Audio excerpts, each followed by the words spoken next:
तो शुरू होती है आज की मार्केट्स बुलेटिन।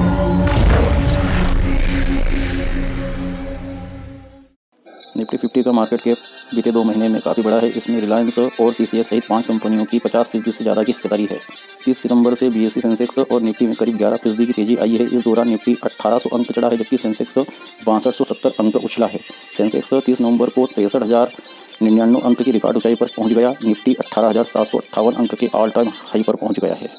तेजी का यह रुख मुख्यतः अक्टूबर से शुरू हुआ था, जिसमें विदेशी संस्थागत निवेशकों के निवेश और क्रूड ऑयल की कीमतों में नरमी का बड़ा हाथ है। इसमें इन्वेस्टर सेंटीमेंट काफ़ी मजबूत हुआ है। हालांकि बाजार की इस तेजी का दायरा सीमित है। इस तेजी में मिड कैप और स्मॉल कैप शेयरों की ज़्यादा हिस्सेदारी नहीं है। सितंबर के अंत में बीएसई मिड कैप और बीएसई स्मॉल कैप सूचकांकों में से प्रत्येक में 4.8% की तेजी आई है। मार्केट में तेजी जारी रहने की उम्मीद। मार्केट की मौजूदा तेजी में कई सेक्टर की बहुत कम या नाम मात्र हिस्सेदारी रही है। एनालिस्ट का कहना है कि प्रमुख सूचकांकों में तेजी जारी रहेगी। इसकी वजह यह है कि इन्फ्लेशन में नरमी आई है, जिससे उम्मीद है कि दुनिया भर में केंद्रीय बैंक इंटरेस्ट रेट को लेकर अपने आक्रामक रूप में बदलाव ला सकते हैं। उनका कहना है कि कमोडिटी की कीमतों में नरमी और मैक्रो इकोनॉमिक मानकों में सुधार से इस तेजी को सपोर्ट मिलेगा। एनालिस्टों ने निफ्टी और सेंसेक्स का टारगेट बढ़ाना शुरू कर दिया। हालांकि देशी विदेशी brokerage houses, international monetary fund और आरबीआई ने इकोनॉमिक ग्रोथ में अपने अनुमान घटा दिए हैं। Ethnic snacks food company Bikaji food के शेयर में लिस्टिंग के बाद से तेजी जारी है। 16 नवंबर को मार्केट में आगाज के बाद अभी तक शेयर 33% बढ़कर 436 रुपये के स्तर पर पहुंच चुका है, जबकि उसका लिस्टिंग प्राइस 322 रुपये था। इस सप्ताह के शुरुआती 2 सेशन में शेयर 10% मजबूत हो चुका है। दोपहर 1:40 पर शेयर 435 रुपये के स्तर पर कारोबार कर रहा है। बीकाजी फूड्स का आईपीओ 3 से 7 नवंबर के बीच खुला था। इसके इशू के लिए 285 से 300 रुपये का प्राइस बैंड तय किया था, जिसमें 50 शेयरों का लॉट फिक्स था। चीनी अरबपति जैक मा हत्या के डर से जापान भागे। चीन में जिनपिंग सरकार की आलोचना के बाद गायब हुए दिग्गज ई कॉमर्स कंपनी अलीबाबा के फाउंडर जैक मा टोक्यो में हैं। अमेरिकी अखबार फाइनेंशियल टाइम्स ने अपनी रिपोर्ट में यह दावा किया है कि रिपोर्ट्स के मुताबिक टोक्यो में वे खुद को काफ़ी लो प्रोफाइल रखते हैं। जैक के रहने की जगह से वाकिफ लोगों ने बताया कि वे चीन में अपना पर्सनल सेफ और सिक्योरिटी भी लाए हैं। आपको बता दें कि जैक मा चीन सरकार की नीतियों की आलोचना के बाद जिनपिंग के निशाने पर आए थे। आशंका जताई जा रही थी कि चीन सरकार उनकी हत्या करा सकती है। जैक मा की एक कंपनी एंट ग्रुप के दुनिया के सबसे बड़े आईपीओ को भी रोक दिया है और अरबों डॉलर का जुर्माना लगाया था। इस पूरे घटनाक्रम के बाद जैक मा गायब हो गए थे। वो पब्लिकली दिखाई नहीं दिए। नवंबर 2020 में उन्होंने आखिरी ट्वीट किया था और 2021 में उनका एक वीडियो सामने आया था। वीडियो में जैक मा यह कह रहे थे कि महामारी खत्म होने के बाद हम दोबारा मिलेंगे। प्रणय राय और राधिका रॉय ने एनडीटीवी के प्रमोटर ग्रुप से के बोर्ड के डायरेक्टर पद से इस्तीफा दे दिया है। एक एक्सचेंज फाइलिंग में एनडीटीवी ने बताया कि सुदीप्त भट्टाचार्य, संजय पुगलिक और सेंथिल सिन्नाई चेंगल वारायन को तत्काल प्रभाव से बोर्ड में डायरेक्टर्स के रूप में नियुक्त किया गया है। वीसीपीएल को बीते दिनों अडानी ग्रुप ने अधिग्रहित कर लिया था, जिस कारण उसे एनडीटीवी में लगभग 29.18% की हिस्सेदारी मिल गई है।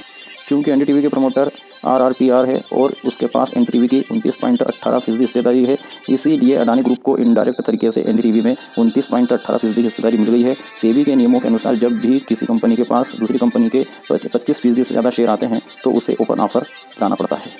शेयर बाजार में इन दिनों जबरदस्त तेजी देखने को मिल रही है। इतना ही नहीं, पिछले हफ्ते बाजार में कई नए रिकॉर्ड्स कायम किए।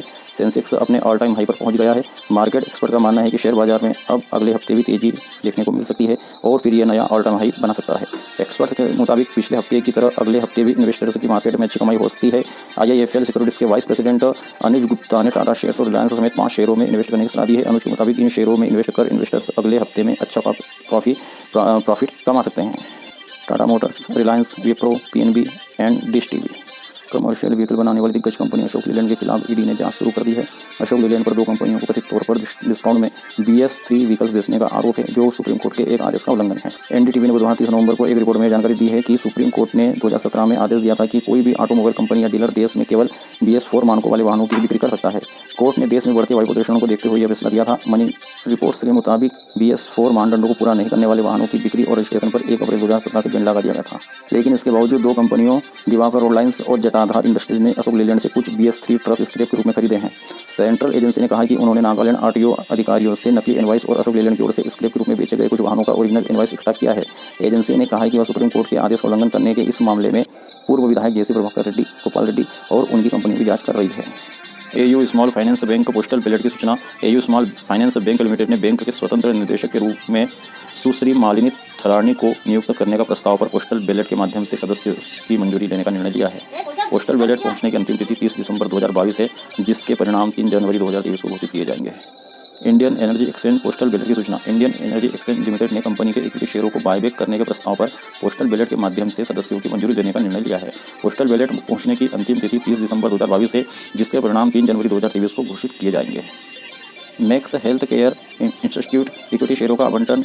मैक्स हेल्थ केयर लिमिटेड की नामांकन और पारिश्रमिक समिति ने 29 नवंबर 2022 को ESOP 2022 के तहत ₹10 मूल कीमत के 4,95,301 इक्विटी शेयरों का आवंटन किया है।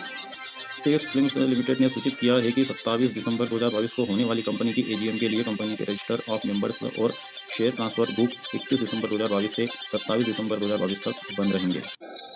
कृति न्यूट्रिएंट्स लिमिटेड ने सूचित किया है कि कंपनी के मुख्य वित्तीय अधिकारी CFO श्री इंद्रजीत सिंह अरोड़ा ने 30 नवंबर 2022 को इस्तीफा दे दिया है। भारत इलेक्ट्रॉनिक्स लिमिटेड ने सूचित किया है कि कंपनी की EGM 23 नवंबर 2022 को हुई है, जिसमें निदेशक के तौर पर श्री मनोज जैन की नियुक्ति करने का प्रस्ताव को मंजूरी दे दी गई है।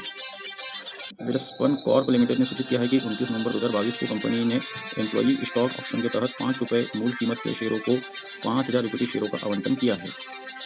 मनाली पेट्रोकेमिकल्स लिमिटेड ने सूचित किया है कि उसने आज पेन ग्लोब लिमिटेड का अधिग्रहण पूरा कर लिया है। ट्रांजैक्शन 2.1 करोड़ GBP की इंटरप्राइज मूल्य पर आधारित था। Pen Globe limited United Kingdom के चेशायर स्थित है तथा lubricant, surface coating, release agents और सिलिकॉन एमिल्सन्स सहित फोम कंट्रोल एजेंट्स और समान केमिकल उत्पादकों में वैश्विक बाजार में अग्रगणी है। सूरज प्रोडक्ट्स लिमिटेड ने सूचित किया है कि इक्रा लिमिटेड ने कंपनी की दीर्घावधि सुविधा के लिए इक्रा BBB स्टेबल रेटिंग और अल्पकालिक सुविधा के लिए इक्रा A3 रेटिंग दी है। टाटा कंसल्टेंसी सर्विस लिमिटेड ने सूचित किया है कि यूके की रेल डेटा मार्केट प्लेस की डिजाइन, विकास, अमलीकरण तथा संचालन के लिए रेल डिलीवरी ग्रुप ने कंपनी की पसंदगी की है। TCS तथा रेल डिलीवरी ग्रुप के बीच 6 साल का करार हुआ है, जिसमें करार को आगे बढ़ाने का विकल्प भी शामिल है। JB chemicals and pharmaceuticals limited ने सूचित किया है कि उसको 37.5 mg, 75 mg, 150 mg और 225 mg मात्रा की वेनलाफिक्सिन एक्सटेंडेड रिलीज टेबलेट्स के लिए US FDA की मंजूरी मिल गई है, जो ओस्मोटिका फार्मास्यूटिकल्स US LLC की 37.5 mg, 75 mg, 150 mg और 225 mg मात्रा की वेनलाफिक्सिन हाइड्रोक्लोराइड एक्सटेंडेड रिलीज टेबलेट की चिकित्सीय समकक्ष है। PNB हाउसिंग फाइनेंस लिमिटेड ने कंपनी के वर्तमान शेयरधारकों को राइट इशू के माध्यम से पूर्ण चुकता इक्विटी शेयर जारी करने के संबंध में 9 मार्च 2022 की बोर्ड मीटिंग में मिली मंजूरी के क्रम में आगे सूचित किया है कि कंपनी की बोर्ड मीटिंग 30 नवंबर 2022 को हुई, जिसमें सेबी, NSE तथा BSE में दाखिल करने के लिए ऑफर के ड्राफ्ट पर विचार किया गया तथा मंजूरी दी गई। PTC इंडस्ट्रीज ने सूचित किया है कि कंपनी तथा सेफ्रन एयरक्राफ्ट इंजन्स ने रणनीतिक व्यवसाय सहयोग के लिए अवसरों की खोज करने हेतु समझौता ज्ञापन पर हस्ताक्षर किए हैं। दोनों पक्ष भारत सरकार की मेक इन इंडिया पहल के तहत अपनी प्रतिभाएं, टेक्नोलॉजी तथा क्षमताओं का लाभ लेकर भारत में मजबूत घरेलू सुरक्षा तथा सिविल एयरोस्पेस इकोसिस्टम के विकास को सपोर्ट करेंगे। हैप्पीस्ट माइंड टेक्नोलॉजी लिमिटेड ने सूचित किया है कि IT एंड IT BPM 2022 में भारत की शीर्ष 25 कार्यस्थलों में से कंपनी को लगातार दूसरी बार ग्रेट प्लेस टू वर्क के साथ सम्मानित किया गया है। सीमेंस लिमिटेड ने नियुक्ति तथा रिलेटेड पार्टी ट्रांजैक्शन से संबंधित प्रस्ताव पर शेयरधारकों की अनुमति लेने के लिए पोस्टल बैलेट का आयोजन किया है। पोस्टल बैलेट पहुंचने की अंतिम तिथि 30 दिसंबर 2022 है, जिसके परिणाम 1 जनवरी 2023 को या उसके पहले घोषित किए जाएंगे। Mangalore chemicals and fertilisers limited ने पूर्णकालिक निदेशक के तौर पर श्री नितिन मुंगेश कंटक की नियुक्ति करने, गैर कार्यकारी निदेशक के तौर पर श्री साबालिल नंदी की नियुक्ति करने के प्रस्ताव पर शेयरधारकों की अनुमति लेने के लिए पोस्टल बैलेट का आयोजन किया है। पोस्टल बैलेट पहुंचने की अंतिम तिथि 30 दिसंबर 2022 है, जिसके परिणाम 2 कारोबारी दिवस के भीतर घोषित किए जाएंगे। अंबुजा सीमेंट्स लिमिटेड ने सूचित किया है कि अडानी सीमेंट्स के सीमेंट तथा बिल्डिंग मटेरियल्स कंपनियां अंबुजा सीमेंट्स लिमिटेड तथा ACC लिमिटेड ने भारत में पानी की कमी के मुद्दे को दूर करने के लिए पिछले 2 दशकों में जल संरक्षण की कई पुरस्कार विजेता पहलों को सक्रिय रूप से शुरू किया है। अंबुजा सीमेंट्स लिमिटेड तथा ACC लिमिटेड ने अपनी CSR पहलों के जरिए जागरूकता लाने और समुदायों को खेती के लिए जल के लिए लगातार उपयोग को बेहतर तरीके से शिक्षित करने का लक्ष्य रखते हुए दोनों कंपनियां अपने समुदायों के घरेलू उपभोग के लिए स्वच्छ पेयजल की उपलब्धता को सुनिश्चित करती है और कई सालों से बारिश की पानी को संग्रह करने के लिए विभिन्न योजनाएं लागू कर रही है। विश्व स्तर की कंपनी एकमात्र सीमेंट निर्माता जिसे CDP 2021 में सर्वश्रेष्ठ A स्कोर के साथ जल सुरक्षा में अपने नेतृत्व के लिए मान्यता मिली है। Mahindra and Mahindra financial services limited ने स्वतंत्र निदेशक के तौर पर श्री दिवाकर गुप्ता की नियुक्ति करने के प्रस्ताव पर शेयरधारकों की अनुमति लेने के लिए पोस्टल बैलेट का आयोजन किया है। पोस्टल बैलेट पहुंचने की अंतिम तिथि 30 दिसंबर 2022 है, जिसके परिणाम 2 जनवरी 2023 को या उससे पहले घोषित किए जा सकते हैं। अडानी पावर लिमिटेड ने सूचित किया है कि सुरक्षित लेनदारों की मीटिंग 29 नवंबर 2022 को हुई, जिसमें Adani power Maharashtra limited, Adani power Rajasthan limited, Udupi power corporation limited Raipur, एनर्जेल limited Raigarh, energy generation limited, Adani power limited तथा कंपनी के बीच एक एकीकरण योजना को मंजूरी हेतु प्रस्तुत किया गया है। राष्ट्रीय केमिकल्स एंड फर्टिलाइजर्स लिमिटेड ने सूचित किया है कि कंपनी के सदस्यों की एजीएम 23 दिसंबर 2022 को होगी, जिसमें अन्य सामान्य प्रस्ताव सहित 31 मार्च 2022 को समाप्त वर्ष के लेखे को स्वीकृत किए जाएंगे तथा लाभांश की घोषणा करने के प्रस्ताव पर सदस्यों की मंजूरी ली जाएगी। और भी ताज़ा तरीन मार्केट की खबरें प्राप्त करने के लिए आज अभी इस वक्त इस चैनल को सब्सक्राइब करें, हमें सपोर्ट करें, जिससे हम मार्केट की और भी अच्छी और ख़ास खबरें आप तक सही समय पर पहुंचा सके। इसलिए हमें आपका सपोर्ट जरूरी है। आज हमारा चैनल नया है, इसलिए थोड़ी कठिनाइयाँ आ रही है, लेकिन भविष्य में हम इसे सुधार करते रहेंगे। इसी के साथ आपका सहयोग बना रहे। धन्यवाद।